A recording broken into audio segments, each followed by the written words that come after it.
She would walk up to big burly criminals at trials and stick a microphone under their neck and under their chin and chase people down corridors. And also, she grew up like many young Ukrainians in the Shanghai area. Her father was a veteran wars, and she was 17 when Crimea was annexed. You know, she was a young adult at the start of the full-scale invasion. And she was obsessed with reporting war crimes and countering Russian propaganda. That was her mission. She sounds incredibly brave, incredibly impressive, tenacious, but I understand that she would also walk towards spaces that most of us would turn away from.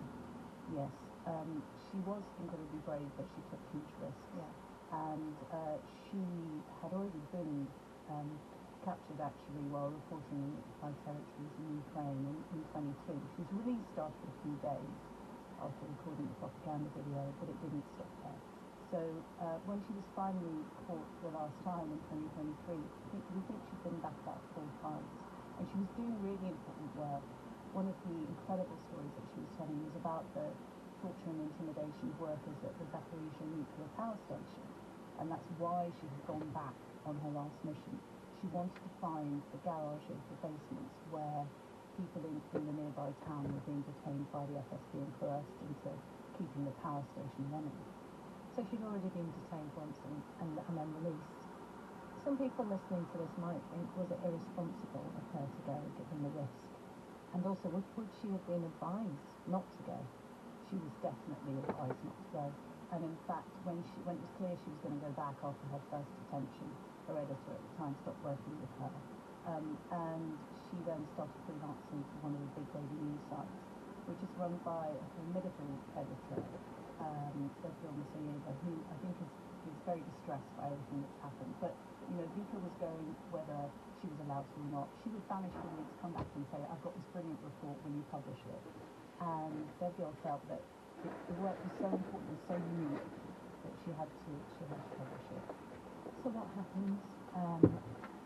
And Vika, and that's her nickname, and she ended up being caught. What do we know about the circumstances of that capture and detention? Well, we've managed to find 3 eyewitnesses, so people who were in detention with her.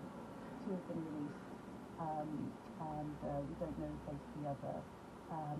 But these individuals say that they heard Victoria's story from her. She was walking through a town near a power station. She thinks she was spotted by a drone. She was picked up by police. She was taken to the police station for a few days in that town.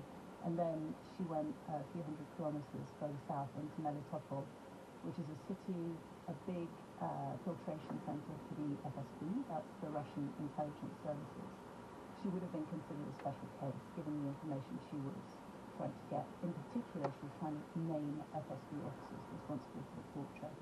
And at that point, she was held for several months in Melitopol, and there she says she was tortured. There were electric shocks, there were knife wounds in her arm, which she showed the scars to a cellmate. And I think they were again trying to get intelligence and also get her to record a propaganda video, which she refused to do. She was incredibly stubborn, like many of the best investigative journalists. It was difficult to move her once she'd made up her mind about something. And she was due to be released. So then she's moved into Russia at the beginning of 24. Friends are pulling strings. They even go to the Vatican and talk to the Pope. Pope Francis had back channels into Russia, and he managed, they say, to get her name on an exchange list. And we pretty much know this is true. That her first contact with home was a 4-minute phone call a year after her detention, and she told her parents, they're going to let me go in September.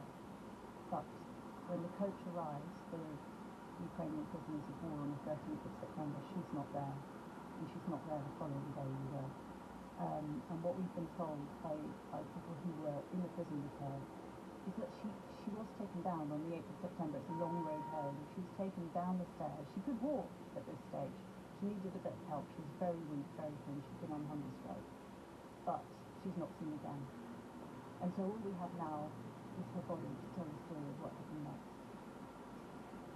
How hard has it been to gain this information, to try and understand and piece together what possibly could have happened to Victoria? It's very difficult. I mean, people who've been released who are in prison with her, Kaganoff Sizo prison where she was last seen, was the most notorious of the prisons where Ukrainians are being held. People systematically tortured, people very consolidated into I could go on. So you have to ask people to relive those experiences, which is very traumatic. And we also talk to former officials in the prison service who are now hiding. They're in hiding. They're former Russian officials who told us how it worked and how it was organised. And we also spoke to some of the very few lawyers who still operate in some Russian to try and help them like Vika. So people took huge risks, huge emotional risks and huge risks. But they know how important it is, not just to highlight her case, but the fact that there are 16,000 Ukrainians languishing in Russian jails. They've been gradually transferred deep into Russia. They're being tortured. And the blueprint that Trump, we've seen Reuters reports about what's in the Trump peace blueprint.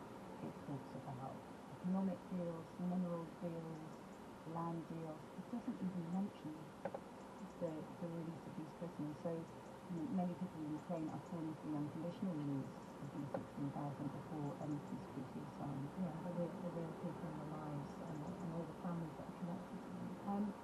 As a fellow investigative journalist, did you feel it duty to bring her story to life? Yes, I did. I felt, I know how important and powerful the individual story, particularly of a young woman doing this work, can be in bringing attention to a subject. But you also feel a closeness, working with her former colleagues, people who knew her, and it's a very personal kind of reporting.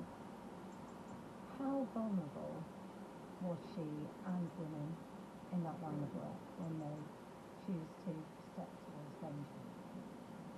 She was incredibly vulnerable because she got an award for courage, an international award in 22, and she didn't want to go to a ceremony. It was in Los Angeles, and she sent a message. It was a really moving message.